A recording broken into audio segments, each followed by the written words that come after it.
Hey, what's up mga idol? Gaya ng sinabi ko mga idol, kung gusto pa ni Cuadrolas makalaban si Naoya Inoue, lapitan nila yung mga katulong sa kanila. Yung totoong mga katulong sa karir nila ngayon.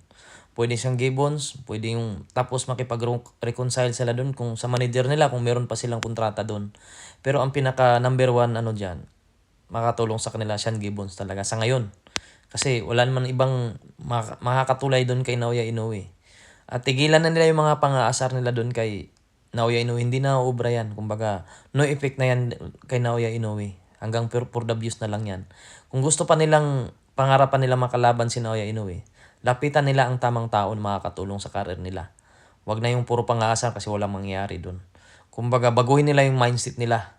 Kasi sayang yung talento ni Cuadrolas. Sayang yung panahon na tumatakbo. Siyempre, nagkakaedad din yung tao. Sayang yung panahon kaya, champ, alam mo naman yan kung sino nalapitan mo talaga yung totoong makakatulong sa karir mo. Yung mga nakapaligid sa'yo, pwede sila makatulong sa ibang bagay.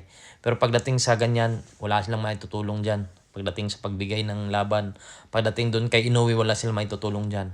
Alam mo na ang tanging tao na lapitan mo, makipag-reconcile ka kung gusto mo pang makalaban si Naoya Inoue. Pero, kung kontento ka na sa buhay mo ngayon, desisyon mo yan.